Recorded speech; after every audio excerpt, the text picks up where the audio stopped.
कल सुबह खाटू श्याम दरबार में ऐसा चमत्कार हुआ जिसमें एक महिला साधु हवा में उड़ने लगी। फिर जो चमत्कार हुआ उसे देखकर लोगों के रोंगटे खड़े हो गए। खाटू श्याम धाम राजस्थान के सीकर जिले में स्थित एक ऐसा तीर्थ स्थल है जहां हर साल लाखों भक्त श्याम बाबा के दर्शन के लिए आते हैं। बाबा खाटू श्याम, जिन्हें भगवान श्री कृष्ण का अवतार माना जाता है, अपने भक्तों की हर पुकार सुनते हैं।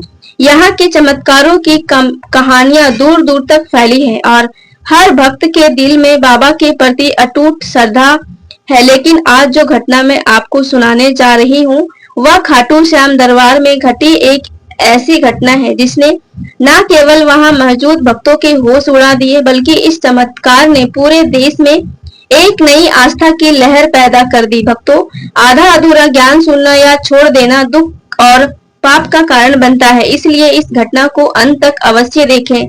अगर आप भी खाटू श्याम के सच्चे भक्त हो तो इस वीडियो को लाइक करके चैनल को सब्सक्राइब जरूर से करें और कमेंट में जय खाटू श्याम बाबा जरूर लिखें। तो चलिए बिना किसी विलंब के शुरू करते हैं। सुनीता राजस्थान के एक छोटे से गांव सावरपुरा में रहती थी। वह एक साधारण गृहिणी थी जिसका जीवन अपने पति जितेंद्र और दो बच्चों रिया और छोटू के इर्द गिर्द घूमता रहता था। जितेंद्र एक छोटे से खेत में काम करते थे और परिवार की आर्थिक स्थिति ऐसी थी कि 2 वक्त की रोटी भी मुश्किल से जुट पाती थी। सुनीता के जीवन में एक दुख और था।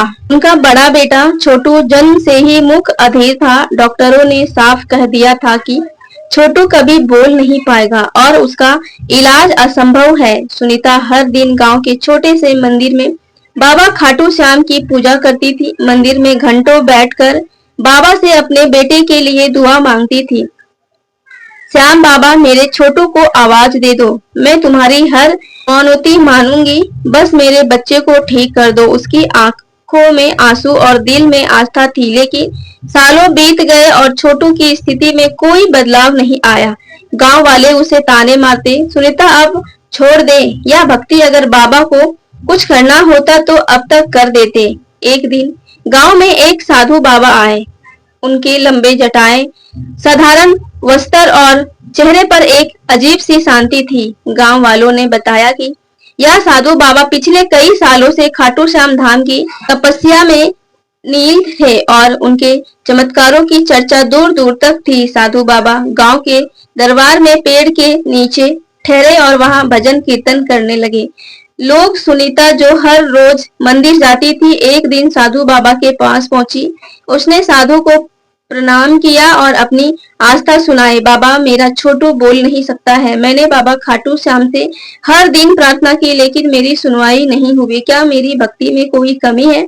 सुनीता की आंखों में आंसू थे। साधु बाबा ने मुस्कुराते हुए कहा, बेटी, बाबा खाटू श्याम की कृपा कभी व्यर्थ नहीं जाती। तुम्हारी भक्ति सच्ची है, लेकिन बाबा का समय और तरीका अलग होता है। अगर तुम में सच्चा विश्वास है तो इस फाल्गुन मेले में खाटू श्याम धाम आओ, जहां बाबा तुम्हें जरूर रास्ता दिखाएंगे। सुनीता ने मन में एक नई उम्मीद जागी। उसने अपने पति जितेंद्र से बात की और दोनों में फैसला किया कि वे इस बार फाल्गुन मेले में खाटू धाम जाएंगे। जितेंद्र ने गांव में कुछ लोगों को भी साथ चलने के लिए मना लिया और इस तरह एक छोटा सा जत्था खाटू धाम की ओर रवाना हुआ। खाटू धाम पहुंचने की ही सुनीता का मन भक्ति से भर गया। मंदिर के चारों ओर भक्तों की भीड़, भजनों की धुन और बाबा के जयकारों ने वहां का माहौल अलौकिक बना दिया था। सुनीता ने अपने बच्चों को साथ लिया और मंदिर के मुख्य दरबार की ओर बढ़े। वहां उसने देखा कि साधु बाबा भी मौजूद थे, जो एक कोने में बैठकर भजन गा रहे थे। सुनीता ने बाबा खाटू श्याम की मूर्ति के सामने माथा टेका और अपने बेटे के लिए प्रार्थना की। उसने एक मन्नती मानी है, बाबा, अगर मेरे छोटू को आवाज मिल जाएगा तो मैं हर साल यहाँ आकर तुम्हारी सेवा करूंगी। उसकी प्रार्थना इतनी गहरी थी कि मंदिर में मौजूद कई भक्तों ने उसकी भक्ति को देखकर आंखें नम कर ली। फाल्गुन मेले का दूसरा दिन था। मंदिर में भक्तों की भीड़ अपने चरम पर थी। तभी साधु बाबा ने मंदिर के प्रांगण में एक विशेष भजन शुरू किया। उनकी आवाज इतनी मधुर थी कि सारे भक्त अपने आसपास इकट्ठा हो गए। सुनीता भी अपनी बच्चों के साथ वहां खड़ी थी। साधु बाबा ने भजन गाते हुए कहा, आज बाबा खाटू श्याम अपने भक्तों को एक अनोखा चमत्कार दिखाएंगे। जो सच्चे मन से यहाँ आया है उसकी हर मनोकामना पूरी होगी। अचानक मंदिर के ऊपर बादल घिर गई आए, आसमान में बिजली चमकी और हल्की हल्की बूंदा बूंदी शुरू हो गई।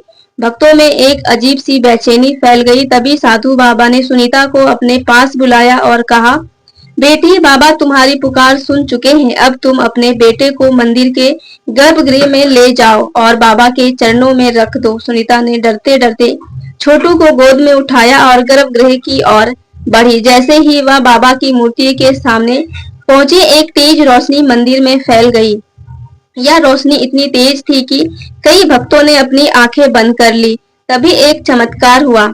सुनीता, जो छोटू को गोद में लिए थी, धीरे धीरे हवा में उड़ने लगी। भक्तों की भीड़ में हड़कंप मच गया। लोग चिल्लाने लगे, बाबा की जय, यह चमत्कार है। सुनीता को हवा में तैरते देखकर लोग हैरान रह गए। उसका शरीर हल्का सा नीला प्रकाश छोड़ रहा था और उसके चेहरे पर एक अजीब सी शांति थी। छोटू जो उसकी गोद में था वो भी शांत था। तभी साधु बाबा ने भजनों की गीत बढ़ा दी और कहा, देखो बाबा, खाटू श्याम की कृपा, यह महिला सच्ची भक्त है और आज बाबा उसकी पुकार सुन रहे हैं। अचानक मंदिर की घंटियां अपने आप बजने लगी। मंदिर का वातावरण और भी रहस्यमय हो गई। सुनीता धीरे धीरे नीचे उतरी और जैसे ही उसने पैर जमीन पर टिकी, छोटू ने जोर से चिल्लाया, माँ। यह सुनकर सुनीता की आंखें से आंसू बहने लगी। छोटू जो जन्म से मुक्त था, पहली बार बोल रहा था। भक्तों की भीड़ में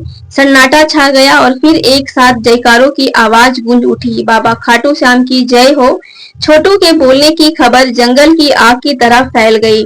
गांव वाले जो पहले सुनीता की भक्ति का मजाक उड़ाते थे, अब उसके घर के बाहर भीड़ लगाकर खड़े थे। साधु बाबा ने सुनीता को आशीर्वाद दिया और कहा, बेटी, तुम्हारी भक्ति ने बाबा को मजबूर कर दिया है। यह चमत्कार केवल तुम्हारे लिए नहीं बल्कि उन सभी के लिए है जो बाबा पर विश्वास करते हैं। सुनीता ने बाबा खाटू श्याम को धन्यवाद दिया और अपनी मानोती पूरी करने का संकल्प लिया। उसने हर साल खाटू श्याम धाम आने की और वहां भक्तों की सेवा करने का वादा किया। छोटू अब न केवल बोलने लगा था बल्कि उसकी सुनने की शक्ति भी पूरी तरह वापस आ गई थी। डॉक्टर जो पहले कह चुके थे कि छोटू का इलाज असंभव है, इस चमत्कार को देखकर हैरान रह गए। इस चमत्कार के बाद खाटू श्याम धाम की प्रसिद्धि और भी बढ़ गई। लोग दूर दूर से आने लगे और हर कोई सुनीता की कहानी सुनना चाहता था। सुनीता ने अपने गांव में एक छोटा सा मंदिर बनवाया जहां वह हर दिन बाबा खाटू धाम की पूजा करती थी। साधु बाबा जिन्होंने सुनीता को रास्ता दिखाया, अब वह गांव में एक गुरु के रूप में पूजे जाने लगे। इस कहानी न केवल सुनीता के जीवन को बदला बल्कि हजारों भक्तों ने के दिलों में बाबा खाटू श्याम के प्रति आस्था को और मजबूत किया। यह चमत्कार का प्रेरणा बन गया या कि सच्ची भक्त और विश्वास सामने कोई भी असंभव नहीं है। खाटू श्याम धाम का यह चमत्कार आज भी लोगों के बीच चर्चा का विषय है। सुनीता और छोटू की कहानी हर उस भक्त के लिए एक प्रेरणा है जो मुश्किलों में भी आस्था नहीं छोड़ता। बाबा खाटू श्याम की कृपा से असंभव को संभव करने यह घटना हमें सिखाती है कि सच्चे मन से मांगी गई हर प्रार्थना जरूर सुनी जाती है। आपको ये खाटू श्याम जी का सच्ची कहानी पसंद आई हो तो वीडियो को लाइक कर दीजिएगा, चैनल को सब्सक्राइब जरूर कीजिएगा और कमेंट बॉक्स में जय श्री श्याम जरूर लिखें।